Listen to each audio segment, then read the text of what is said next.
देसाई यांच्यामधला अनुबंध तुम्ही आम्हाला ते उलगडून दाखवला। बंधूंनो आणि भगिनींनो, आपल्या बौद्ध संघर्ष सभेच्या काही मागण्या आहेत, त्या मागण्या मला तुम्हाला 3 सांगाव्याशा वाटतात। पहिली मागणी आहे द बोधगया टेम्पल ऍक्ट 1949 रद्द करण्यात यावा।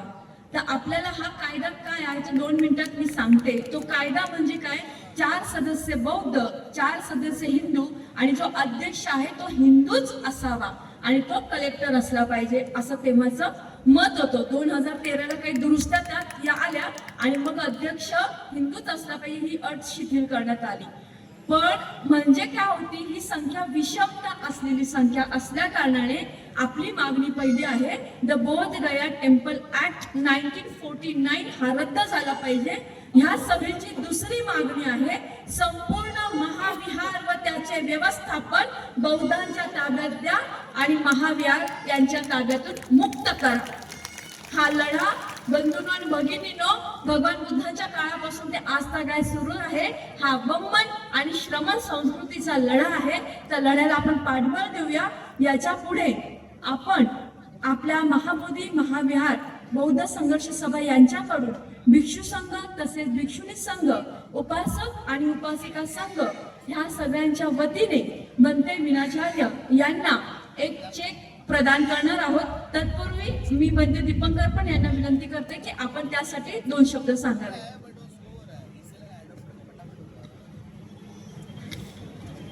गेल्या अनेक दिवसापासून हा संघर्षाचा तयारी चालू आहे। जेव्हा ठरवलं की हा काम करायचा तर प्रश्न पडला कोणाकडे जायचा, कारण की जेव्हा काम करायला सुरुवात केली तर असा निर्माण झाला की जर एकाकडे गेलो तर गोंधळ निर्माण होईल। एक मीटिंग घेतली 19 तारखेला सप्टेंबर मध्ये आणि असा विषय पास केला की जेवढा जमेल तेवढा जमा करायचा, पटलं तर रस्त्यावर करायचा, जमलं तर हॉलमध्ये करायचा, त्याच्यापेक्षा जमलं तर मैदानावर करायचा, पण हा सभा करायचा। आणि या सभेमध्ये बनते विनाचार्य बोलून त्यांना फक्त बोलवायचं नाही तर त्यांनी ज्या पद्धतीने लढतात तर त्यांना मी फिजिकली, मेंटॅलिटी आणि आर्थिक पद्धतीने संयम देणार आहोत। म्हणून एक निर्माण करण्यात आलं की कोणाचं करायचं तर एक नाव निर्माण करण्यात आलं बौद्ध संघर्ष सभा, ज्यामध्ये सगळे भिक्षू संघ, सगळे बौद्ध आणि उपासक उपासिका आणि भिक्षुणी संघ हा सर्वांचा दान आहे। इन्व्होल्युशन सांगतो मी डायरेक्ट इम्पॉर्टंट गोष्ट, पूज्य पतंग डॉक्टर एन आनंद महातेरो यांनी सुद्धा दान दिलेले आहे। बंतेजीचं स्वतःचं दान होतं, बोलले की मेरा दान भी जाना चाहिए बंतेजी, तो ने सबसे पहला दान दिया। तो हम चाहते हैं कि आपको दान बंतेजी और भिक्षु संघ आपको चेक के रूप में आपको दान दे।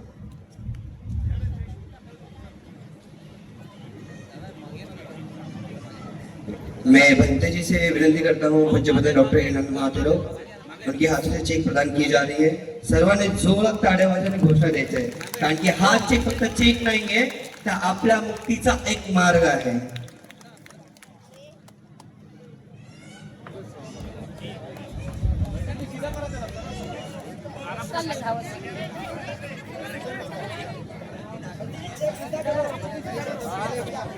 खरं तर उल्हासनगरचा जर इतिहास लिहिला गेला तर इथल्या चळवळीचा, इथल्या लढ्याचा इतिहास लिहिला जाईल आणि तो बौद्ध समाजाचा इतिहास असणार आहे, आंबेडकरी समाजाचा इतिहास असणार आहे। तर त्याच्यासाठी हा एक दुसरा इतिहास आहे की ह्या लढ्यासाठी आपल्याकडून जे पूर्ण फुलाची पाकळी आपण म्हणतो, आमच्या सगळ्या गोर गरीब कष्टकरी समाजाकडून ते क्लास 1 ऑफिसर पर्यंत सगळ्यांनी यथाशक्ती स्वरूपाने जे काही त्यांची भूमिका आहे, त्यांचं दान आहे, ते त्यांनी ह्या लढ्यासाठी आर्थिक पाठबळ म्हणून आदरणीय बनते विनाचार्यजी यांना आपण सुपूर्द करत आहोत। आदरणीय 50,000 रुपयांचे हे दान आहे जे आता घोषित केले आणि आमचे गुरुवर्य पूजनीय भंतेजी एन आनंद महातेरो यांच्या हस्ते या सगळ्यांच्याच वतीने आपण आदरणीय भंतेजी विनाचार्य यांना आपण हा चेक सुपूर्द करत आहोत, त्याचा त्यांनी स्वीकार करायचा आहे। धन्यवाद भंतेजी। त्याच्यानंतर ज्याची आपण सगळे आतुरतेने वाट पाहत आहोत, हा संघर्ष नायक, हा जो लढा उभा केलेला आहे की महाबोधी महाविहार हे पूर्णपणे बौद्ध समाजाच्या ताब्यात आलं पाहिजे, त्यासाठी त्यांनी प्रसंगी तुरुंगाचंही तोंड पाहिलं, त्यांच्यावर नाना प्रकारचे आरोप झाले, पण हा जे बनतेजी आहेत फक्त चिवर घेतला आणि लोकांना धम्म देसना करतात असं एवढं त्यांचं काम नाही. प्रसंगी हा ऐतिहासिक वारसा, इथलं हिस्टोरिकल जे डिओटीज आहेत ते टिकवण्यासाठीचं हे चिवर काम करत असतं. खरं तर त्यांच्यासाठी पुन्हा एकदा टाळ्या झाल्या पाहिजे, कारण चिवरधारी बनतेजी फक्त धम्म देसना करत नाहीत तर संघर्ष नायक सुद्धा बनतात. तर त्या संघर्ष नायकासाठी हा मंच मी त्यांच्या वाट पाहत आहेत. तर आदरणीय बनतेजी विनाचार्य जी, हम आपकी राह देख रहे, आप आए और हमारा मार्गदर्शन कीजिए.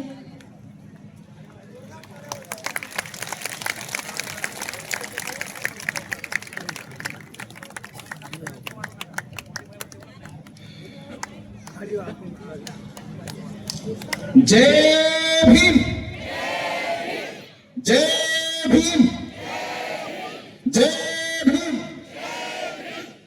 महाकारुणिक सम्यक संबुद्ध परम पूज्य बाबा साहब डॉक्टर अंबेडकर जी, प्रियदर्शी सम्राट अशोक और भारत भूमि पे जन्मे सभी संत महापुरुषों को कोटि कोटि नमन वंदन करते हुए मंच पे उपस्थित पूजनीय भंते डॉक्टर आनंद मास्थविर जी, जो जिनका सानिध्य, जिनका आशीर्वाद इस भारत भूमि को 60 वर्षों से लगातार प्राप्त हुआ, ऐसे महान तपस्वी पूज्य भंते को सादर वंदनामि नमन करते हुए समस्त भिक्षु संघ को और खास तौर पे हमारे भिक्षु दीपांकर जी ने, जिन्होंने ये काफी मेहनत संघर्ष किया और इस लगन के साथ महाबोधि महाविहार मुक्ति आंदोलन के जन समर्थन में ये अपार जन सभा का आयोजन किया, उनको बहुत बहुत आभार, धन्यवाद, साधुवाद.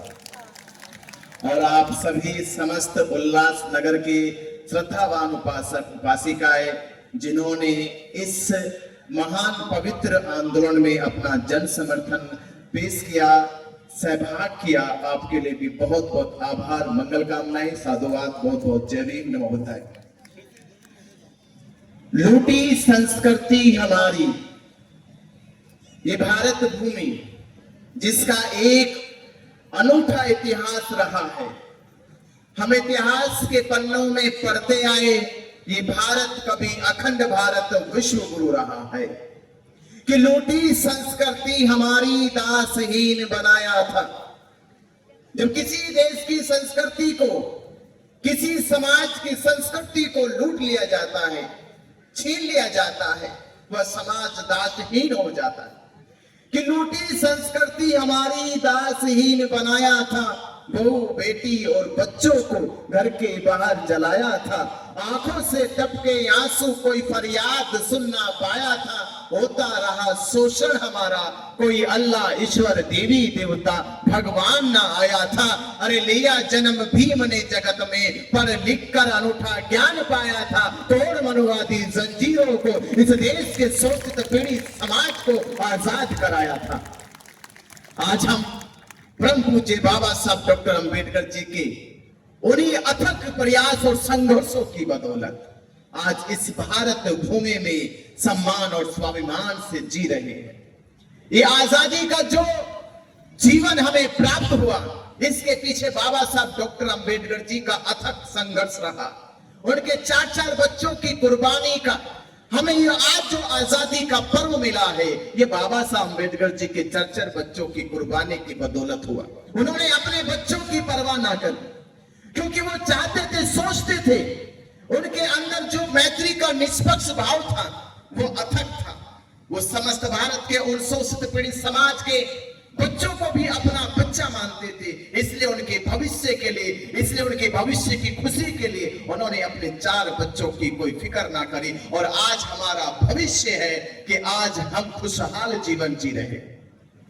आज हमें बाबा साहब डॉक्टर अंबेडकर जी के उन अथक प्रयास और संघर्षों को स्मरण और याद करते हुए ये सोचना चाहिए कि बाबा साहब डॉक्टर अंबेडकर जी ने ऐसा क्यों किया, क्यों बाबा साहब डॉक्टर अंबेडकर जी ने वो साहस, जब देश आजाद भी नहीं हुआ, जब देश में कानून भी नहीं था, जब देश में मनुस्मृति का कानून चलता था, जब 13 अक्टूबर 1935 को बाबा साहब अंबेडकर जी ने कह दिया कि मैं हिंदू धर्म में पैदा हुआ, ये मेरे बस की बात नहीं थी, पर मैं इसमें रह के मरूंगा नहीं, ये मेरे बस की बात है।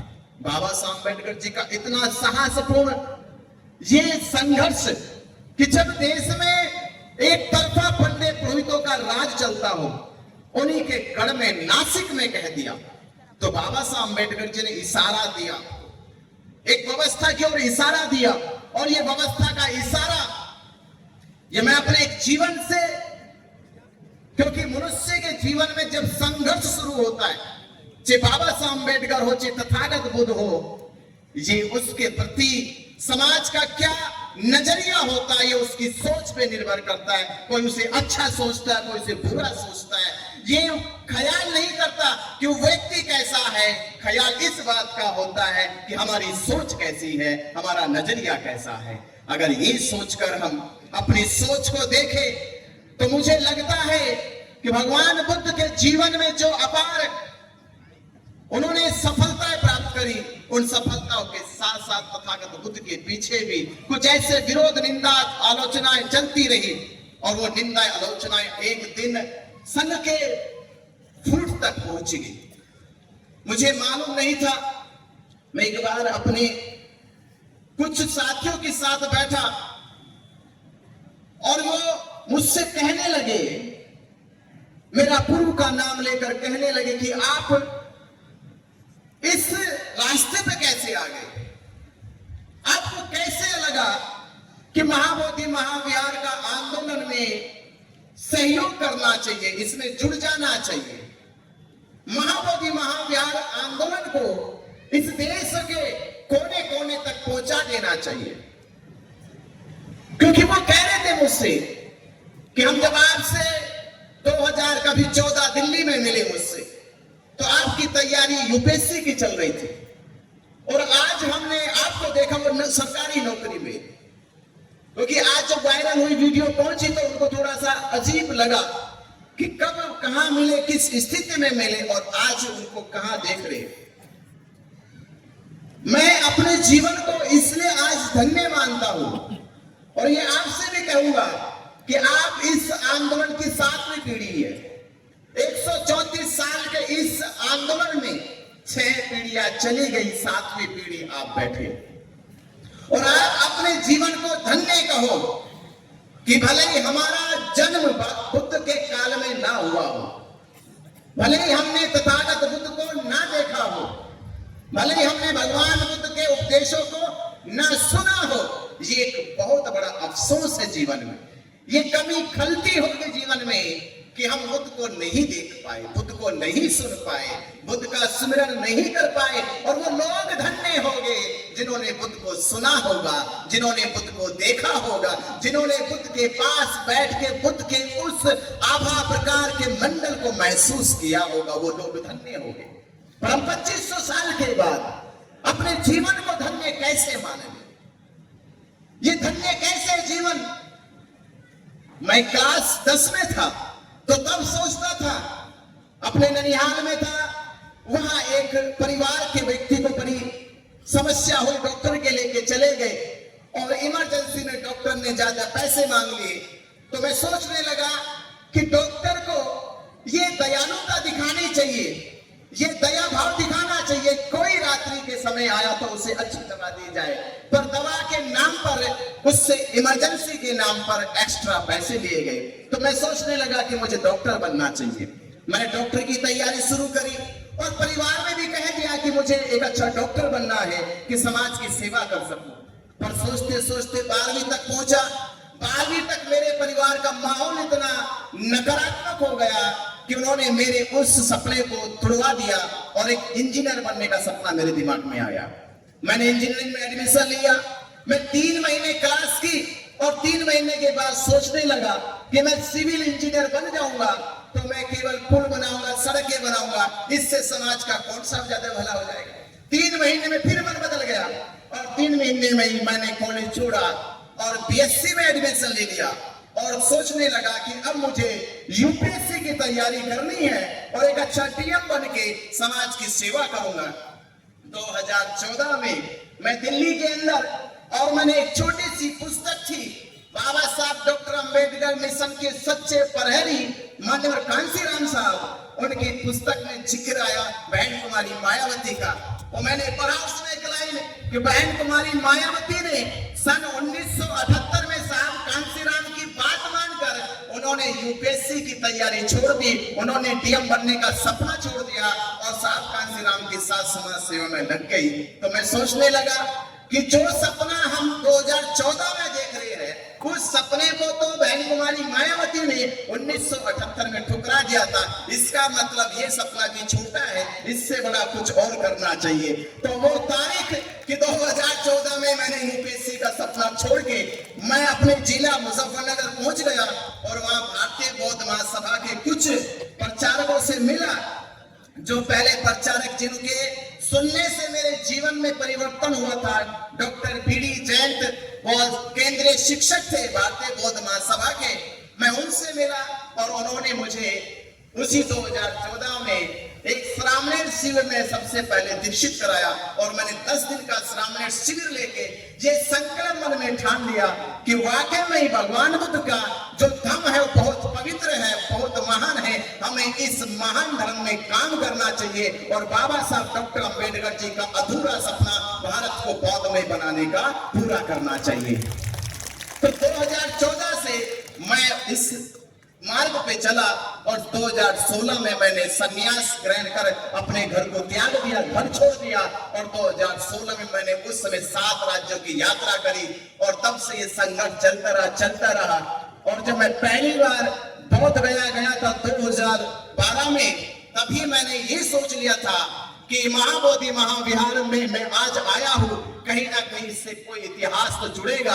और वो इतिहास फिर जुड़ा आज 13 साल के बाद आके जी, जब मुझे ये पता चला कि मेरा जीवन भी महान है। भले ही मेरा जन्म बुद्ध के काल में ना हुआ हो, भले ही मैंने तथागत बुद्ध को ना देखा हो, पर आज मुझे उस पवित्र भूमि बोध गया में जो महाबोधि महाविहार बनाया गया है, उसको मुक्त कराने का जो मुझे सौभाग्य प्राप्त हुआ, ये मेरा जीवन महान है। तो ऐसे महान आंदोलन में आज मैं अपने जीवन को धन्य मानता हूं कि हमें कम से कम आज इस 7वीं पीढ़ी के आंदोलन में काम करने का मौका मिला। और आप भी कहो कि हे बाबा साहब अम्बेडकर, कल 14 अक्टूबर थी, कि हे बाबा साहब अम्बेडकर, आपने 14 अक्टूबर 1956 को हमें धम्म की दीक्षा दी, हमारा मान बढ़ाया है। जब हमें लोग अछूत कहते थे, जब लोग हमें अस्पृश्य कहते थे, जब लोग हमारे परछाई से भी दूर भागते थे, जब लोग हमारे छुआ पानी तक भी नहीं पीते थे, ना पानी पीने देते थे, उस दौर में बाबा साहब अम्बेडकर जी ने 14 अक्टूबर 1956 को हमें धम्म की दीक्षा देकर हमारा मान बढ़ाया है कि हे बाबा साहब अम्बेडकर, हम महाबोधि महाविहार मुक्त करके आपका इस देश में सम्मान बढ़ाएंगे, भारत को बौद्ध में बनाएंगे। तो आज हमें ये मौका प्राप्त हुआ है कि महाबोधि महाविहार मुक्त होना चाहिए। क्यों मुक्त होना चाहिए? ये केवल विनाचार्य सोचता है कि मुक्त होना चाहिए, नहीं। मैं कहता हूं कि 1949 में 6 जुलाई 1949 में जब बीटी एक्ट बनाया गया और बीटी एक्ट से आज तक 76 साल हो गए। इन 76 सालों में आपको थोड़ा सा आंकड़ा ध्यान देना होगा। इसी भारत में राम मंदिर, तिरुपति बालाजी मंदिर, शिरडी साई मंदिर, ये 3 ऐसे मंदिर है जिन पर केवल भारत के हिंदुओं का दान जाता है और वो दान करोड़ों में हो जाता है, करोड़ों में होता है। उस दान से वो लोग अपने लिए college, medical college, engineering college, university जैसी संस्थाएं देश में खोलकर अपने धर्म का प्रचार प्रसार करते हैं। पर इन 76 सालों में महाबोधि महाविहार केवल भारत के बुद्धिस्टों से नहीं बल्कि विश्व के 56 देशों का दान जाता है। वो 56 देशों का दान सोचिए, जिसपे केवल भारत के बौद्धों का नहीं, विश्व के बौद्धों का दान आता हो। वो दान करोड़ों में नहीं, खरबों में जाता होगा। पर खरबों का दान आने के बाद भी आज तक बोध गया में बौद्ध भिक्षुओं के लिए प्रशिक्षण केंद्र नहीं खोला गया। इसलिए महाबोधि महाविहार मुक्त होना चाहिए। आज तक भी बौद्ध भिक्षुओं के लिए भिक्षु निवास नहीं बनाए गए बीटीएमसी द्वारा।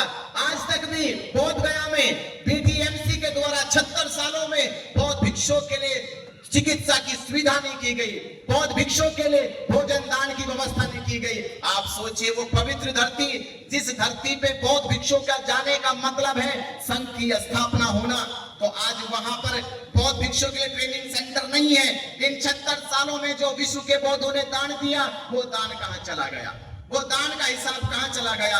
अगर ये महाबोधि महाविहार बौद्ध भिक्षुओं के पास होता, बौद्ध समाज के पास होता, तो मैं कह सकता हूं कि विश्व का सबसे बड़ा बौद्ध भिक्षुओं का ट्रेनिंग सेंटर बोध गया में होता, सबसे बड़ा बौद्ध भिक्षुओं का भिक्षु निवास बोध गया में होता, बौद्ध भिक्षुओं के लिए चिकित्सा की सुविधा बोध गया में होती। अगर महाबोधि महाविहार मुक्त होता, बौद्ध समाज के पास होता, बौद्ध भिक्षुओं के पास होता, तो भारत में आज बौद्ध भिक्षुओं के नेतृत्व में भारत की सबसे बड़ी बौद्ध यूनिवर्सिटी भारत में खुल गई होती, अगर महाबोधि महाविहार मुक्त होता। इसीलिए हम कह रहे हैं कि महाबोधि महाविहार मुक्त होना चाहिए। महाबोधि महाविहार मुक्त हो जाएगा तो बाबा साहब डॉक्टर अम्बेडकर जी का भी सपना साकार हो जाएगा, क्योंकि महाबोधि महाविहार बौद्ध धर्म का केंद्र है, बौद्ध धर्म की जड़ है। इसलिए उन पंडित पुरोहितों को पेट में दर्द होने लगा था कि जब बाबा साहब अम्बेडकर ने ये घोषणा कर दी कि मैं हिंदू धर्म में पैदा हुआ, ये मेरे वश की बात नहीं थी, पर मैं मरूंगा नहीं, ये मेरे वश की बात है। बाबा साहब अम्बेडकर जी की ये घोषणा सुन के उन पंडित पुरोहितों के पेटों में दर्द होने लगा और उन्होंने तब से ये षड्यंत्र बुनना शुरू कर दिया। षड्यंत्र की तारीख को समझिए, 6 जुलाई 1949 को ये बीटी एक्ट बनाया गया। इस एक्ट में आपको बताया गया 4 हिंदू 4 बौद्ध और गया जिले का जो डीएम होगा वो इसका चेयरमैन होगा। इतना तो मालूम हुआ कि 9 लोगों की कमेटी है, पर इसका सबसे अंदरूनी बात क्या थी वो मालूम देश को नहीं हुई। 4 हिंदू 4 बौद्ध, 4 बौद्धों का चुनाव हर तीसरे साल हो जाएगा। तीसरे साल के बाद बिहार सरकार किसको रखना है किसको नहीं रखना है ये निर्णय लेगी।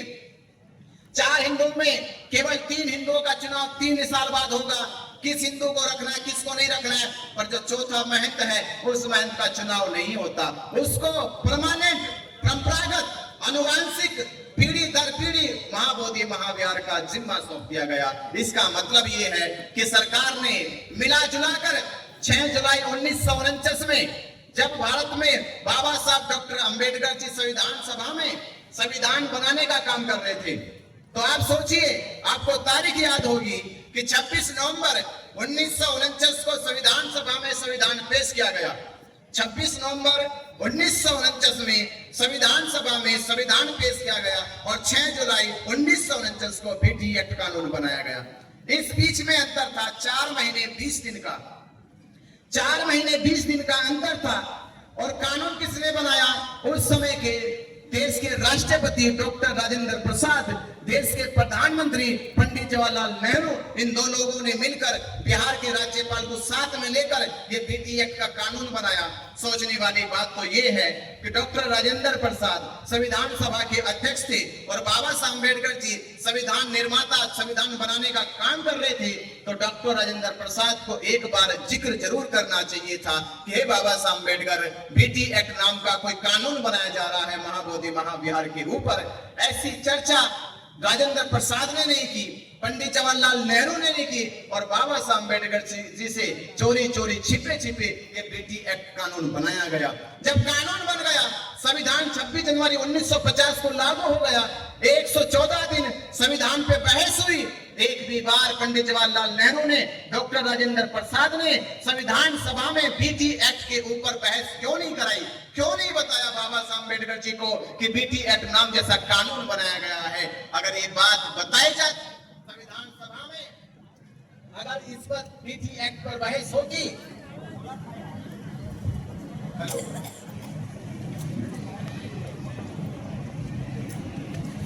हेलो, बहस होती अगर, तो संविधान के अनुच्छेद 13 धार्मिक समानता स्वतंत्रता के तहत अनुच्छेद 25, 26, 27 यानी 30 तक ये एक्ट रद्द हो जाता, क्योंकि ये भारत के बौद्धों के कहना के धार्मिक स्वतंत्रता को, आजादी को छीनने का काम कर रहा था। इसीलिए इस पर बहस नहीं कराई गई और तब से लेके आज तक भी 2025 तक भी आज तक भी इसे असेंबली में, पार्लियामेंट में आज तक भी प्रस्ताव में नहीं रखा गया। इसे आज तक केवल बिहार के मुख्यमंत्री, राज्यपाल की शक्ति के अधिकार में चलाया जाता है। इतना बड़ा भारत के बौद्धों से ये छिपाया गया, भारत के बौद्धों के साथ अन्याय हुआ। ये बीटी एक्ट आपको सोचना होगा कि जिसने बनाया और किस आधार पे बनाया। वो दो लोग पढ़े लिखे, एक डॉक्टर है, एक एडवोकेट है। पंडित जवाहरलाल नेहरू उस समय के पढ़े लिखे अच्छे एडवोकेट थे। डॉक्टर राजेंद्र प्रसाद डॉक्टरेट की डिग्री लेकर आए थे और उस समय के 4 अनपढ़ पंडितों ने, जो कम पढ़े लिखे थे, उन्होंने इन दो लोगों के पढ़े लिखे दिमाग में ये बात घुसा दी कि भगवान बुद्ध विष्णु के अवतार है और भगवान बुद्ध विष्णु के अवतार का मतलब ऐसे है जैसे राम और कृष्ण है। तो राम के मंदिर की पूजा पुरोहित करते हैं, विष्णु के मंदिर की पूजा पुरोहित करते हैं। इसी प्रकार भगवान बुद्ध के महाबोधि महाविहार की पूजा का जिम्मा हम पंडित पुरोहितों को मिलना चाहिए। ये बात 2 पढ़े लिखे लोगों को 4 कम पढ़े लिखे पंडितों ने समझा दी। उन 2 पढ़े लिखे लोगों को बिल्कुल भी ख्याल नहीं रहा।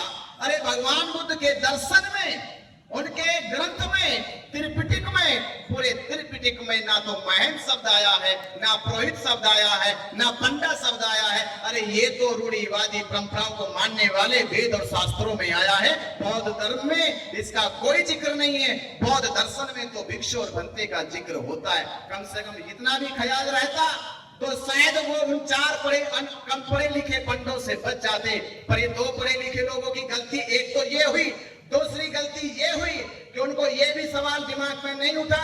अरे जब बीटी एक्ट बनाया जा रहा था तो एक्ट में 4 हिंदुओं को रखा गया, तो कम से कम सोचना चाहिए था कि भारत के कितने हिंदू मंदिर है, कितने मंदिरों में बौद्ध भिक्षुओं को रखा गया। जब भारत के एक भी हिंदू मंदिर में बौद्ध भिक्षु नहीं है तो बौद्ध भिक्षुओं के महाबोधि महाविहार, बुद्ध के महाविहार में हिंदुओं का क्या काम है। इतनी खोपड़ी तो चल जानी चाहिए थी। पर उन 2 पढ़े लिखे लोगों की खोपड़ी से ज्यादा 4 अनपढ़ पंडितों की खोपड़ी तेज काम कर रही थी। इसलिए उन पर मुझे कहानी याद आती है कि उत्तराखंड के एक हंस और हंसनी पति पत्नी थे। तो हंसनी ने कहा हंस से कि उत्तराखंड में रहते रहते समय बीत गया। हर रोज ये नदी, झरने, तालाब, ये गंगा का पानी, ये ठंडी ठंडी हवाएं, इससे मन उब गया है, कहीं और लेके चलो। तो हंस ने कहा तो ठीक है, कल चलते हैं। और वो उनको लेकर राजस्थान पहुंच गए। मई का महीना था। उस मई के महीने में नीचे से तपता हुआ रेत गरम हवाएं निकालना था, ऊपर से सूरज से गरम गरम और हवाएं आ रही थी। चारों तरफ गरम गरम रेत थी। हंसनी कहने लगी, दूर दूर तक देखते हैं, कहीं भी कोई नदी, झरने, तालाब, पहाड़ी, वन दिखाई नहीं देते। जहां तक नजर जाती है वहीं तक ये गरम रेत नजर आती है। बैठे तो बैठे कहां, रुके तो रुके कहां आराम करे। तो हंस कहने लगा, मैं तो पहले कहता था अपने उत्तराखंड से अच्छी दूसरी कोई जगह नहीं है, अब करे भी क्या, अब तो पहुंच गए हैं। और तो दूर कहीं उन्हें एक बबूल का पेड़ नजर आया। बबूल के पेड़ पे पहुंचे तो पहुंचने से पहले हंसनी कह रही थी, ये पूरा सुनसान रेगिस्तान वीरान क्यों नजर आता है, यहाँ इतनी गर्म हवाएं क्यों चलती है, यहाँ दूर दूर तक भी पानी के सरोवर नहीं है, यहाँ दूर दूर तक भी हरे भरे जंगल नहीं है, बस्तियां नहीं है, ये सुनसान ये वीरान धरती क्यों नजर आती है। तो जवाब में हंस अभी कुछ बोला ही नहीं था। बबूल के पेड़ पर जाकर बैठ गए और जैसे बैठे तो उल्लू बोल गया। और जैसे उल्लू बोला तुरंत हंस ने कहा, यही कारण है कि जहां उल्लू बैठ जाते हैं वहां धरती वीरान और सुनसान हो जाती है। ये बात उल्लू को बहुत बुरी लगी। ये बात उल्लू को बहुत बुरी लगी। अरे उल्लू का पेड़ यानी उल्लू का घर और उसके घर पे आके उल्लू की बुराई, तो उल्लू तो बर्दाश्त नहीं करेगा, वो तो काम सारा उल्टा कर देगा। तो अब उल्टी गिनती शुरू। सुबह हुई, हंस और हंसनी चले तो उल्लू ने हंसनी का हाथ पकड़ लिया और हंस को चेतावनी दी कि सीधे पैर चले जाओ, अब इस पे तुम्हारा कोई हक नहीं, अधिकार नहीं। अभी हंसनी आज से मेरी पत्नी है, ये मेरी साथ रहेगी और तुम वापस जाओ अपने उत्तराखंड। हंस देखने लगा, ये कौन सी जबरदस्ती है, ये कौन सी दबंगई है। अरे भाई कम से कम न्याय तो करो। अगर ये तुम्हारी पत्नी है तो इससे तो पूछ लो। बोला इससे कुछ नहीं पूछना, मैंने जो कह दिया तो कह दिया, ये मेरी पत्नी है तो मेरी है, तुम जाओ यहां से। हंस उदास निराश कुछ कर भी नहीं सकते थे। इलाका उल्लू का था और उल्लू से मतलब मुजोरी करने का मतलब है कहीं ना कहीं बड़ा नुकसान हो सकता है। तो हंस सोचने लगा कोई तो होगा यहाँ न्याय करेगा। तो वो एक पास की बस्ती में चला गया। उस बस्ती का जो सरपंच था, वो सरपंच था गधा। वो गधे के पास गया, गधे से अपनी बात कही। गधा सुनता रहा, खोपड़ी हिलाता रहा, ठीक है ठीक है ठीक है। गधे से इससे ज्यादा और हो भी क्या सकता है। अब गधे की, अब ध्यान देना, जहां सरपंच या प्रधान या कोई नेता गधा हो तो उसका सचिव कौन होगा? कौन होगा उसका सचिव? गधे की सचिव थी लोमड़ी। गधे की सचिव, अरे सीधी सी बात है, जहां राजा गधा हो तो सचिव लोमड़ी होगी, क्योंकि अकल तो वहीं से मिलेगी। तो सचिव थी उसकी लोमड़ी। लोमड़ी ने कहा ठीक है आपके साथ न्याय होगा, कल पंचायत बुलाई जाए। तो पंचायत बुलाई गई। गधा बैठा था गद्दी पे, उधर हंस भी था, हंसनी भी थी, उल्लू भी था। पहली दलील उल्लू की सुनी गई, दूसरी दलील हंस की सुनी गई। और दलील में हंस की दलीलें सही थी, उल्लू की दलीलें गलत थी। तो गधा न्याय करने वाला था, इंसाफ करने वाला था। तुरंत लोमड़ी ने गधे के हाथ से कलम रोक लिया, बोला रुको 1 मिनट, ज्यादा दिमाग नहीं है तुम में, इतना जितने हो उतना रहो, मुझसे पूछो पहले निर्णय क्या देना है। तो गधे ने कहा हाँ ठीक है, आपके बगैर पूछे कैसे निर्णय दे सकता हूं मैं, बोलो क्या निर्णय देना चाहिए। तो कहने लगी लोमड़ी देखो सुनो, अगर हंस के पक्ष में फैसला दिया तो हंस आज ही हंसनी को लेकर उड़ जाएगा। और ये उल्लू जो है ये हमारे इलाके का रहने वाला, चुनाव में आपको वोट भी देता है। अरे चुनाव में आपको जिता के भेजा है इसने। अगर उल्लू के पक्ष में तुमने फैसला नहीं दिया तो 1 वोट कम हो जाएगा, और उल्लू के पक्ष में फैसला दे दिया तो वोट तो पक्का है ही है। और कम से कम जब इसके घर पे जाओगे तो हंसनी के हाथों का बना बना ताजा भोजन भी खाओगे। इसलिए फैसला उल्लू के पक्ष में सुनाओ और हंस को यहाँ से उत्तराखंड भेज दो। गधा क्या करता, गधे के दिमाग की जो चाबी है वो तो लोमड़ी के पास है। तो गधे ने वही किया, उसने कहा कि हंस भाई तुम्हारी सारी दलीलें, सारी बातें सही है, पर ये फैसला, इस पंचायत का फैसला ये उल्लू के पक्ष में जाता है।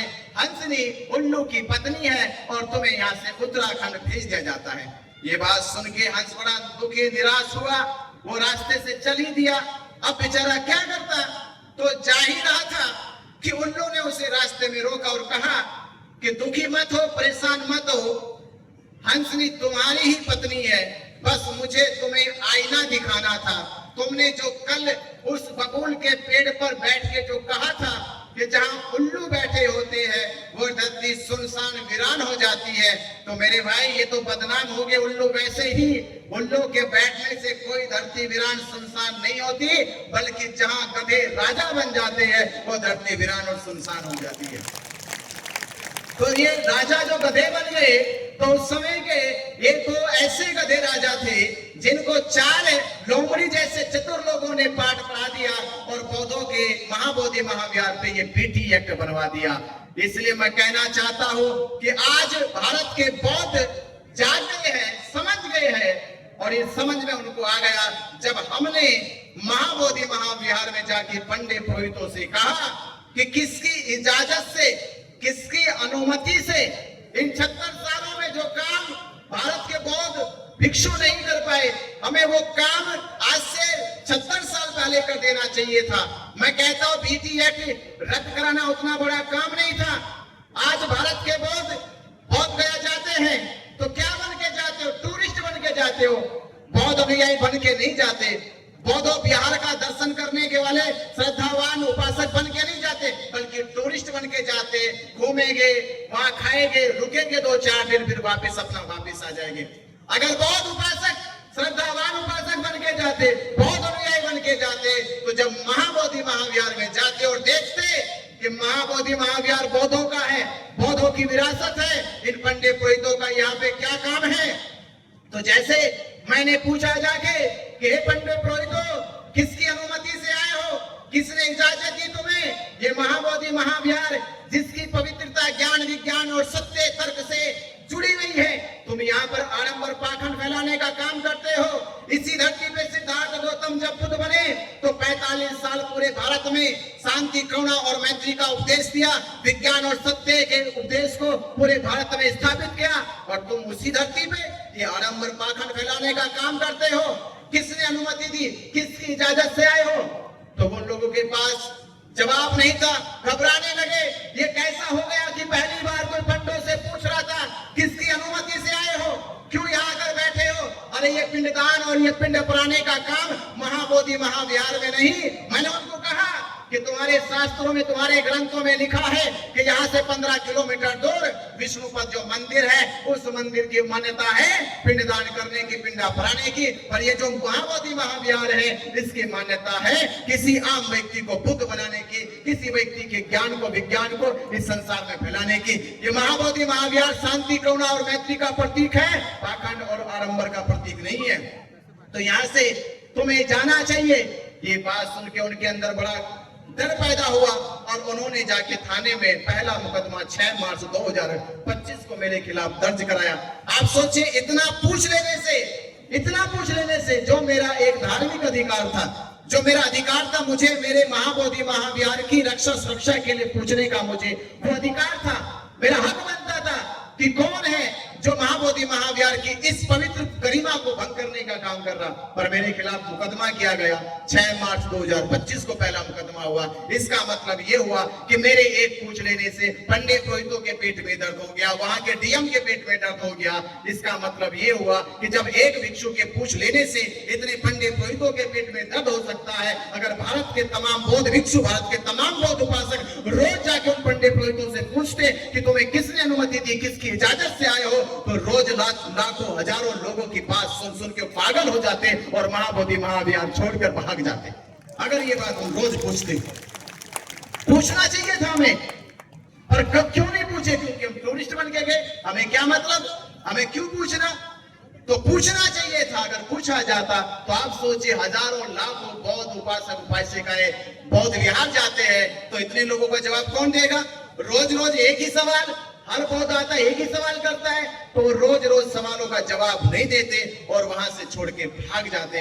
अब उनको लगने लगा कि बिना चाहिए हमारे लिए बड़ा खतरा है, तो उन्होंने वहां पे पहले कैमरा बंद करा दिया, मोबाइल बंद करा दिया, और धीरे धीरे आंदोलन 90 दिन जब चला तो बुद्ध पूर्णिमा तक पहुंचा।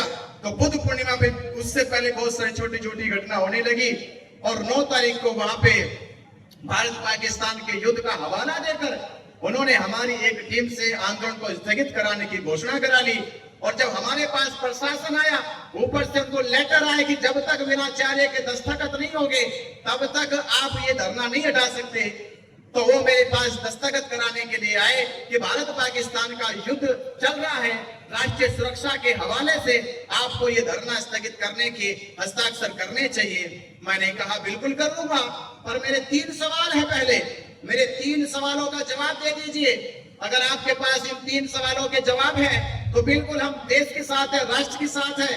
मैं भी जानता हूं कि देश की सुरक्षा के लिए देश के प्रत्येक नागरिक की क्या क्या जिम्मेदारी है, वो मैं अच्छे से जानता हूं, पर मुझे 3 सवालों का जवाब दीजिए। पहला सवाल ये है, क्या बिहार सरकार या गया के डीएम ने कोई नोटिफिकेशन जारी किया है कि बिहार या गया जिले के तमाम प्रोग्राम सार्वजनिक रद्द कर दिए जाए? क्या ऐसा कोई नोटिफिकेशन बिहार सरकार या गया जिले के डीएम ने निकाला है? उन्होंने कहा बिल्कुल नहीं निकाला। तो जब नहीं निकाला है, रद्द करने का कोई नोटिफिकेशन नहीं है, तो धरना स्थगित करने का दबाव क्यों बनाया जा रहा है? और दूसरा सवाल ये है, तो मुझे ये बताया जाए, क्या भारत पाकिस्तान के युद्ध की सीमा बोध गया में लगती है कि इस स्थल को कहीं ना कहीं खतरा है? अगर ये सीमा लगती है तो आज ही साइन करा लीजिए, पर जहां सीमा लगती है वहां अमरनाथ यात्रा चल रही थी, आपने अभी तक अमरनाथ यात्रा नहीं रुकवाई है, तो धरना रुकवाने का दबाव क्यों बनाया जा रहा है? और तीसरा सवाल ये है मेरा, क्या आपने बीटीएमसी का जो प्रोग्राम काल चक्र मैदान में होता है, क्या आपने बीटीएमसी प्रोग्राम की परमिशन को रद्द किया है? अगर रद्द किया तो मुझे उसका कोई रिटर्न पेपर दिखाओ। उनके पास वो भी नहीं था। तो मैंने कहा कि इसका मतलब ये है कि ना तो कानून से कोई नोटिफिकेशन है, ना तो राष्ट्र को इससे कोई खतरा है, और ना ही बिहार सरकार को इससे खतरा है। ये खतरा है आप प्रशासन को, पंडित पुरोहितों को, जो झूठ में भारत पाकिस्तान के युद्ध का हवाला लेके इसे स्थगित कराना चाहते हो। तो मैंने कहा ये स्थगित नहीं होगा, और 12 मई को पूरे देश के बहुत समाज आएंगे। फैसला तब होगा, स्थगित होगा या नहीं होगा, अभी कोई फैसला नहीं लिया जा सकता, क्योंकि ये आंदोलन एक विनाचार्य, एक आकाश लामा का नहीं, बल्कि ये आंदोलन 134 साल से चल रहे तमाम भारत के तमाम श्रद्धावान उपासकों की आस्था और विश्वास का आंदोलन है। ये एक फैसला एक व्यक्ति नहीं ले सकता। इस फैसले के लेने के लिए 12 मई को समस्त भारत के बौद्ध उपासक आएंगे, तब जाके कोई फैसला लिया जाएगा। ये बात सुन के उनमें बड़ी हैरानी हुई। उन्होंने क्या किया कि हमारे साथियों को डराया, धमकाया, थाने में ले जाकर उनसे वीडियो के लिए बनवाई और स्थगित घोषणा करवा दी। हम रात के 11 बजे पहुंचे, प्रशासन लगा हुआ था। हमने आपसे यही कहा था, धरना खत्म नहीं होगा, भले आप हमारे ऊपर कोई भी मुकदमा लगाए, कोई भी हमें धारा में जेल भेज दे। इतना तो मैं जान गया था कि प्रशासन ये झूठा दबाव बना रहा है, क्योंकि प्रशासन के पास अगर कोई नोटिफिकेशन होगा या डीएम का कोई नोटिफिकेशन होगा तो प्रशासन पूरी ताकत से धरना हटवा देगा। ये जानकारी तो मुझे हो गई थी कि नोटिफिकेशन नहीं है, ना तो बिहार सरकार का है, ना गया डीएम का है। इसका मतलब ये चोरी छिपे प्रशासन हटाना चाहता है। तो हमने प्रशासन से 9 तारीख को कहा कि धरना बिल्कुल नहीं हटेगा। आप ये गलत फहमी निकाल दे कि आप हमारे साथियों को डरा धमका के ये घोषणा तो करवाई, पर धरना खत्म होने वाला नहीं है जब तक हम यहाँ पे खड़े हैं। पुलिस को वापस होना पड़ा, धरना नहीं खत्म हुआ। 3 दिन धरना चला। प्रशासन को लगने लगा कि जब तक अब विनाचार्य रहेंगे तब तक ये धरना हट नहीं सकता। उन्होंने 13 मई को हमारे ऊपर मुकदमा किया, और मुकदमा भी कैसा किया, मारने का मुकदमा किया, अटेम्प्ट टू मर्डर का मुकदमा लगाया। 4 मुकदमे मेरे ऊपर किए और 4 मुकदमे करके जेल भेज दिया। आप सोचिए, जहां कोई घटना नहीं, कोई हादसा नहीं, कोई दंगा नहीं, उसके बावजूद भी प्रशासन की कितनी बड़ी हिम्मत थी। वो जानता था कि इनका समाज एकजुट नहीं है, ये इतने हौसले वाले नहीं है। अगर हम मुकदमा भी लगा देंगे, फर्जी मुकदमा भी लगा लेंगे, तो ये क्या कर लेंगे। उनको ये हौसला हो गया था, इसलिए उन्होंने 13 मई को मुकदमा लिखा और 14 तारीख को उन्होंने हमें जेल भेजा। 68 दिन की जेल काटी। अगले दिन उन्होंने 15 तारीख को उन्होंने जो सोचा था कि विनाचार्य हट जाएंगे तो धरना हट जाएगा, उन्होंने मुझे जेल भेजने के बाद 2 दिन के बाद ये धरना हटा दिया वहां से। पर मैंने जेल जाने के बाद सोच लिया था कि अगर महाबोधि महाविहार का आंदोलन 134 साल से चल रहा है तो ये सफल क्यों नहीं हुआ। तो सवाल मेरे मन में था, उत्तर भी मुझे मिल गया कि 134 साल से ये आंदोलन चल रहा है, पर इस आंदोलन की चलने की ताकत ये नहीं कि 134 साल से चल रहा है। जैसे कहने का मतलब है, कोई आंदोलन इसलिए ताकतवर नहीं होता कि वो आंदोलन कितने दिनों से चलाया जा रहा है। कोई आंदोलन में 10 लोग बैठ जाए और 10 साल तक चलाते रहे, 10 लोग बैठ जाए 10 साल तक चलाते रहे, सरकार उनकी बात सुनने वाली नहीं है। बल्कि 10 दिन बैठ जाए और 10 लाख बैठ जाए, सरकार उनकी बात आकर सुनेगी। तो मैंने सब सोचने लगा कि उत्तर इसका ये है कि 134 साल में भारत के बौद्धों को अभी तो पता नहीं चला बीटी एक्ट क्या है, महाबोधि महाविहार मुक्त कराना है, मुक्त कराने से क्या फायदा बौद्धों का होगा, ये अभी पता नहीं चला है। इसलिए जेल में रहते रहते ये संकल्प ले लिया कि महाबोधि महाविहार मुक्ति के लिए संपूर्ण भारत के बौद्धों को जागरूक करना होगा, एकजुट करना होगा। और जिस दिन समस्त भारत के बौद्ध एकजुट हो जाएंगे उस दिन महाबोधि महाविहार मुक्त हो जाएगा, बीटी एक्ट रद्द हो जाएगा। तो जेल से निकलने के बाद ही मैंने 23 जुलाई 2025 में पटना में बड़ी सभा हुई। उसी सभा में कहा था कि प्रशासन सरकार तुमने धरना खत्म किया है, पर ये मेरी एक संकल्प है, इस देश से आंदोलन खत्म होने हम नहीं देंगे। पूरे भारत के बौद्धों को जगाएंगे, एकजुट करेंगे और आने वाली 12 फरवरी 2026 को दिल्ली जाम करेंगे और महाबोधि महाविहार मुक्त करेंगे। तो मैं आपसे भी वही अपील कर रहा हूं, अगर चाहते हो महाबोधि महाविहार मुक्त कराना तो समस्त भारत के बौद्धों को एकजुट होना होगा और दिल्ली चल के दिल्ली जाम करनी होगी। जब दिल्ली जाम हो जाएगी तो मोदी की नींद हराम हो जाएगी, जब मोदी की नींद हराम हो जाएगी तो बिहार सरकार की नींद हराम हो जाएगी, और जब बिहार सरकार की नींद हराम हो जाएगी तो पंडों की नींदें अपने आप हराम हो जाएगी, क्योंकि सरकार फिर पंडों को महाबोधि महाविहार में रहने बिल्कुल नहीं देगी। पंडों को महाबोधि महाविहार से बाहर खदेड़ देगी, बीटी एक्ट रद्द कर देगी और महाबोधि महाविहार बौद्धों को सौंप देगी। तो चाहते हो महाबोधि महाविहार मुक्त कराना? सभी चाहते हो? सभी हाथ खड़े कर बता, सब चाहते होगा? चाहते हो? घर बैठ के चाहते हो? घर बैठे चाहने से नहीं होने का। कैसे होगा ये दिल्ली जाने से होगा। कहां जाने से होगा? ये दिल्ली जाने से होगा। क्योंकि आपको उदाहरण बताऊं मैं, देखो 134 साल से लड़ाई लड़ रहे, जीते नहीं, क्योंकि लड़ाई में ताकत चाहिए, शक्ति चाहिए। आपको याद होगी अपनी तारीख 2 अप्रैल 2018, याद है तारीख आपको? आपने कितने दिन आंदोलन चलाया? वो 1 साल, 10 साल, 10 महीने, 1 महीने, 10 दिन नहीं, केवल 1 दिन पूरे भारत के लोग निकल के आ गए और केंद्र सरकार घुटनों पे आ गए और आपके कानून को बदलने की बजाय उसे और मजबूत कर दिया, क्योंकि आपकी मजबूती सरकार को दिखाई देगी। तो समाज की मजबूती दिखानी है और भारत के इतिहास में ये तारीख दर्ज होनी चाहिए। किस देश में हिंदू एकजुट हुए, इस देश में मुसलमान एकजुट हुए, इस देश के ईसाई एकजुट हुए, इस देश के सिख एकजुट हुए। भारत की तारीख में ये तारीख दर्ज करा दो कि इस आंदोलन को 1 साल हो जाएगा 12 फरवरी 2026 को। इन 365 दिन में भारत के बौद्ध कितने जागरूक हुए, कितने एकजुट हुए, ये दिल्ली पहुंचकर दिल्ली जाम करके दिखा दो और महाबोधि महाविहार का सपना साकार करके दिखा दो। तो दिल्ली चलोगे? दिल्ली चलोगे? बताओ पक्का? तो दिल्ली चलोगे ना? ये दिल्ली जाना है, महाबोधि महाविहार मुक्त कराना है। तो मैं आपसे कह रहा हूं ये कि हमारा सबका ये सपना है, महाबोधि महाविहार की लड़ाई का आपको ये मौका मिला है, तो आप अपने आप को धन्य कहो कि महाबोधि महाविहार मुक्त करने का जो काम 6 पीढ़ी नहीं कर पाई, जो काम 134 साल में नहीं हुआ, सोचिए वो काम का जिम्मा आप लोगों को मिला। आप कितने महान हैं, आपका जीवन कितना महान है कि आपके द्वारा महाबोधि महाविहार मुक्त होगा।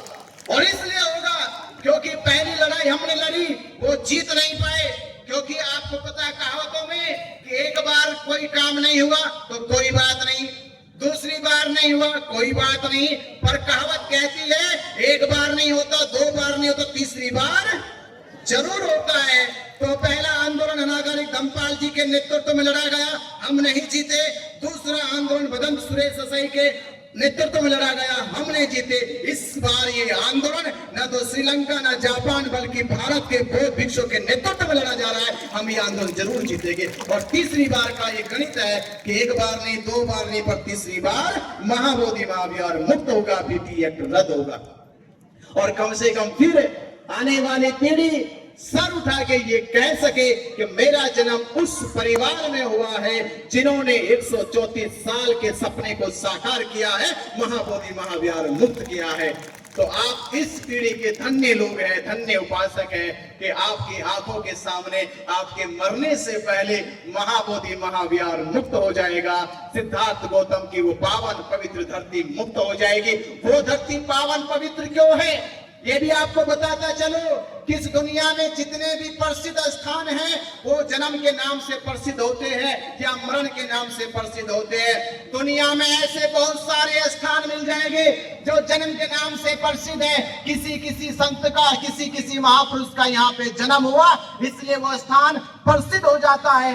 किसी स्थान को इसलिए प्रसिद्ध माना जाता है कि किसी महापुरुष का वहाँ पे मरण होता है। पर पूरी दुनिया में बोध गया ना तो जन्म के नाम से प्रसिद्ध है ना मरण के नाम से प्रसिद्ध है। बोध गया सिद्धार्थ गौतम की संबोधि के नाम से प्रसिद्ध है और दुनिया में दूसरा कोई स्थान संबोधि के नाम से प्रसिद्ध नहीं है। इसलिए बोध गया की धरती इतनी पावन पवित्र धरती है। इसको मुक्त कराने का मतलब है, क्योंकि आपको बताता चलो मक्का मदीना मुसलमानों का धार्मिक स्थल है, पूरे विश्व के लोगों का धार्मिक स्थल नहीं है। यरूशलेम वेटिकन सिटी का चर्च ईसाइयों का धार्मिक स्थल है, पूरे विश्व के लोगों का धार्मिक स्थल नहीं है। राम मंदिर भारत के हिंदुओं का धार्मिक स्थल है पर पूरी दुनिया के लोगों का धार्मिक स्थल नहीं है। पर महाबोधि महाविहार केवल भारत के बुद्धिस्टों का या विश्व के बुद्धिस्टों का नहीं बल्कि वो विश्व धरोहर है, पूरे विश्व का धार्मिक स्थल है। क्योंकि ये खिताब केवल महाबोधि महाविहार को है। इसलिए बचाना जरूरी है कि महाबोधि महाविहार की पवित्रता जो है वो पंडित पुरोहितों द्वारा भंग और नष्ट की जा रही है। हमें बचाना जरूरी है क्योंकि वो ज्ञान का प्रतीक है, वो शांति का प्रतीक है, वो करुणा का प्रतीक है, वो पूरे विश्व के प्रगति और प्रेरणा का प्रतीक है। इसलिए बचाना बोध गया महाबोधि महाविहार को जरूरी है। तो ये जिम्मेदारी हमें लेनी चाहिए। तो क्या आप ये जिम्मेदारी लोगे पक्का? देखो मैं तो ले रहा हूं, मैं ले रहा हूं ना। मैं 68 दिन जेल रह गया, रुका तो नहीं, मैं एक दिन नहीं रुका, मैं लगातार पूरे महाराष्ट्र, आप महाराष्ट्र के रहने वाले, तो बताओ सब पूरा महाराष्ट्र किसने देखा?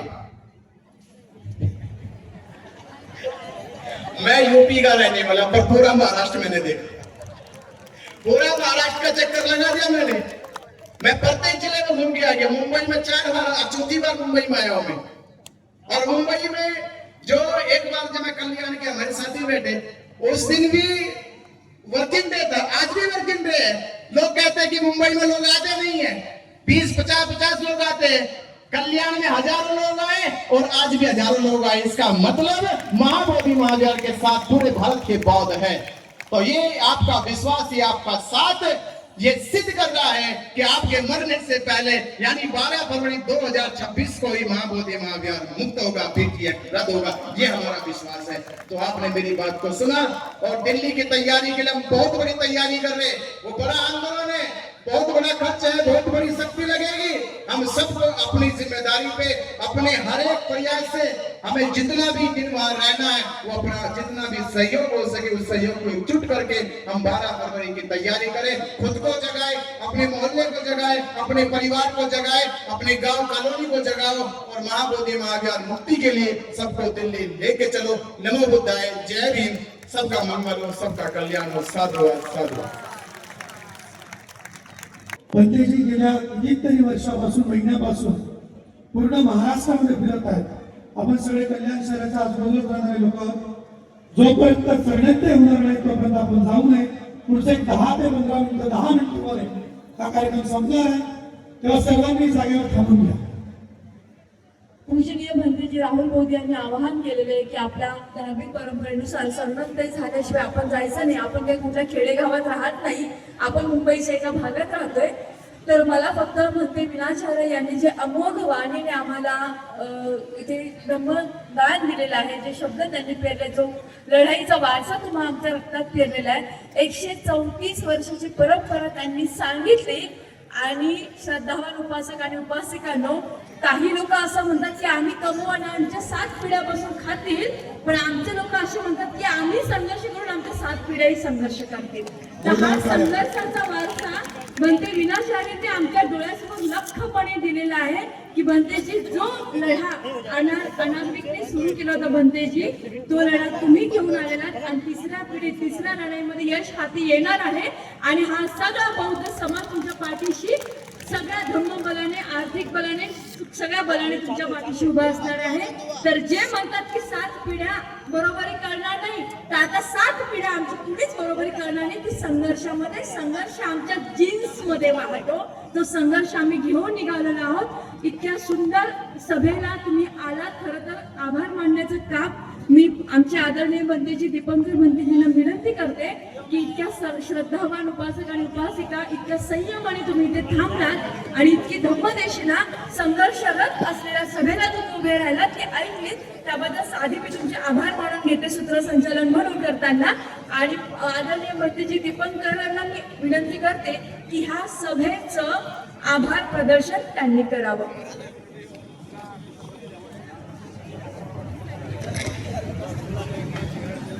मी सर्व श्रद्धावान उपासक उपासिका तसेच बौद्ध अनुयायी, सामाजिक संघटना, पक्ष, नेते, उपासक उपासिका आणि आंबेडकरी चळवळीतील सगळे लोक, कुठलाही पक्ष, राजकारणी, समाज संघटना असं नव्हे, तर आपण सगळ्या उपासक उपासिकांचा मी मनापासून आभार मानतो, कारण की आपण सर्व कार्य आहे। तसेच मी पूज्य बंधू डॉक्टर ननवेला एन आनंद यांना हे आभार मानतो की भंतेजींची स्वतःची तब्येत खराब आहे, प्लस त्यांची बहिणीचं 90 वर्ष चालू आहे आणि त्यांची बहीण आजारी मध्ये आहे आणि ते शेवटचा श्वास मोजत आहे. त्याने छोट्या भावाला विनंती केली की दादा मला भेटण्यासाठी मी वाट पाहते. बंटीचं त्यांना कमेंट केलंय की मी एकदा तरी माझे शब्द दिले तू माझी वाट पहा, मी नक्की तुला भेटायचे. आणि बंटीचंही मनापासून आभार मानतो की बंटीजीने त्यांच्या बहिणीला मरण्यापासून थांबून दिलेला. मी बंटी विनय करायचे आभार मानतो की ज्यांनी जेलमध्ये जाऊन लोक शांत बसतात, पण त्यांचे विनयाचारी हे जेलमध्ये जाऊन शांत नाही बसले. ते बाहेर आले आणि यावेळेस त्यांनी विचार केला अब की बार से कैमरा लेके हाथ में आया था, तो इस बार कैमरा लेके नहीं आऊंगा, इस बार रास्ते में जाऊंगा और सबको हाथ में कैमरा के साथ में सभी के हाथ में जोश लगाऊंगा, दिल में जोश लगाऊंगा और एक कैमरा ले तो सबकी आंखों में जो दो कैमरे लगे उसको मैं लोगों को दिखाऊंगा कि भक्ति या नाम मान लो कि जे लोकांना जागृत करते त्याच्याविषयी. दान दिले मी त्या सर्वांचा आभार मानतो. ज्या उपासकांनी दान नाही देऊ शकले मी त्यांचाही आभार मानतो, कारण की त्यांनी श्रम दान दिलेले आहे. मी त्याही उपासकांचा आभार मानतो की ज्यांनी फक्त वस्तू देताना हे विचार केला की भक्ती आमच्याकडे आमचा पैसा नाही देऊ शकत, आम्ही श्रम नाही देऊ शकत, परंतु आमच्याकडे असलेली वस्तूच्या रूपात जे काही असेल आम्ही तेही तुम्हाला दानाच्या रूपात देऊ. मी त्या सर्वांचा आभार मानतो. मी सर्व बौद्ध बांधवांचा, आंबेडकरी समाजाचा आणि जेवढे सगळे लोक आहेत, माझे मानव समाजाचे सगळे जेवढे लोक आहेत, मी त्या सर्वांचा आभार मानतो की या बौद्ध संघर्ष सभामध्ये कुठलीही समिती बनवत नसताना कुठलाही मेंबर, अध्यक्ष, उपाध्यक्ष, कार्याध्यक्ष कुठलाही नसून हे सगळं बौद्ध समाज हा बौद्ध सभा याचाच एक भाग आहे. मी त्या सर्व बौद्ध समाजाचे मनापासून आभार मानतो आणि तुम्ही एवढा वेळ काढून इथं टाइम दिला. मी सर्वांचा मनापासून आभार मानतो की आपण एवढं पुण्यकर्म करत आहात, महाबोधी महावीरासाठी वेळ देत आहात, पण त्या विनयाच्या शब्दांना ऐकलात. पण मंगलमती करतो सर्वांना सुखी संपन्न जीवन जगावं आणि महाबोधी महावीर मुक्त व्हावं यासाठी आपण काम करत आहोत. पण मी एक घोषणा दे, मला वेळ झाला पण त्यांना इंजेक्शन घ्यायचंय. मग एक घोषणा देऊन आपण मग सरनत्यकडे ओढूया आणि भिक्षू संघ एक सरनत्य घेऊन कार्यक्रम समाप्त करेल. मी अशा मंगलमय करतो म्हणून सर्वांनी घोषणा देऊया.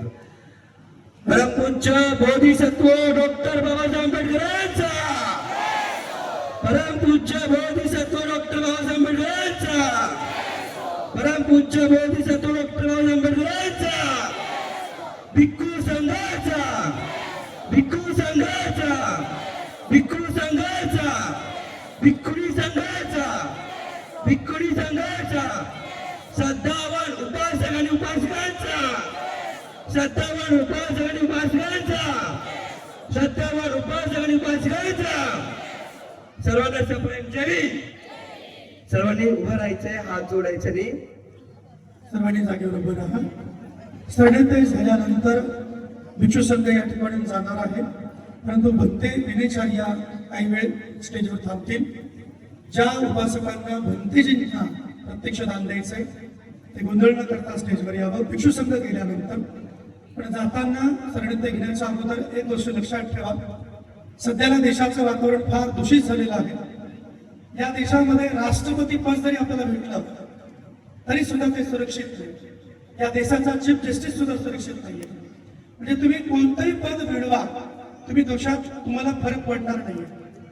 या देशाची जर सत्ता हलवायची असेल तर तुम्ही चीफ जस्टिस बना, फरक पडत नाही. तुम्ही राष्ट्रपती बना, फरक पडत नाही. फरक फक्त एकाच गोष्टीने पडतो, संघटित होण्याने. आणि म्हणून आज संघटित झालं पाहिजे काय? पटलं का? जोश तेवढाच ठेवा. म्हणून आज इथून जाताना एक गोष्ट डोक्यात घेऊन जा की आम्ही संघटित होऊ आणि संघटितपणे हा लढा पूर्ण करू.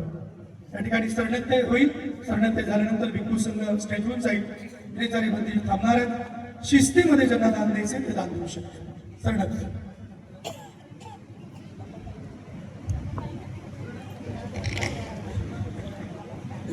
सबको आशीर्वाद देता हूँ।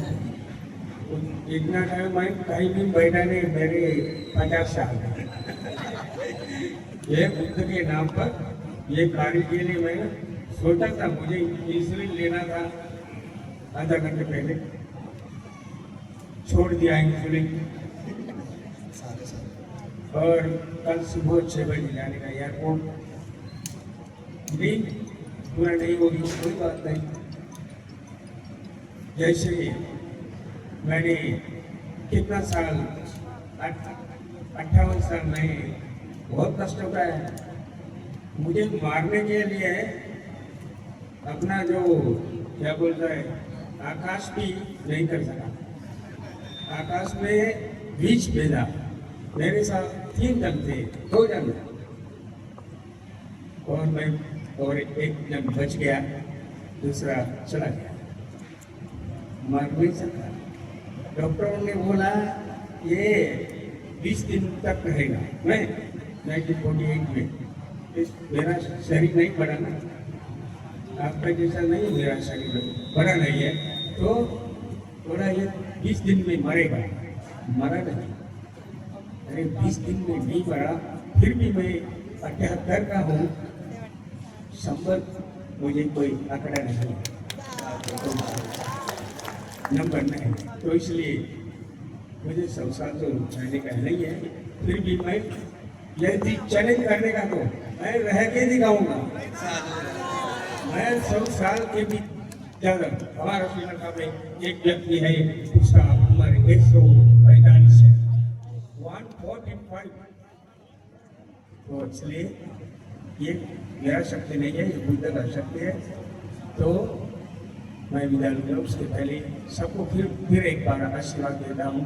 आपका सबका मंगल हो, सबका कल्याण हो, सबका जय हो, सबको आशीर्वाद के भी दाता। अभिवादन से चत्तारो धम्मा वर्तन्ते आयुर्वन्नो सुखं बलम् आयुरारोग्य संपत्ति सत्य संपत्तिमेव च अतो निब्बाण संपत्ति हीनाते समिज्जतु। भक्ति में शरणं मय्यं बुद्धो मे शरणं वरम् एतेन सत्यवचेन होतु मे जयमङ्गलम्। भक्ति में शरणं मय्यं धम्मो मे शरणं वरम् एतेन सत्यवचेन होतु मे जयमङ्गलम्। नत्ति मे शरणं मय्यं संघो मे शरणं वरम् एतेन सत्यवचेन होतु मे जयमङ्गलम्। नमो बुद्धाय, नमो धम्माय, नमो संघाय। महाबोधी महाविहार, महाबोधी महाविहार। सगळ्यांचा प्रेम जय भीम। सर्वांनी उभे राहा, वंदे विनाच्या एक सेल्फी घेत आहे, ऑडियन्स आली पाहिजे, सर्वांनी हात केले तरी बरं होईल।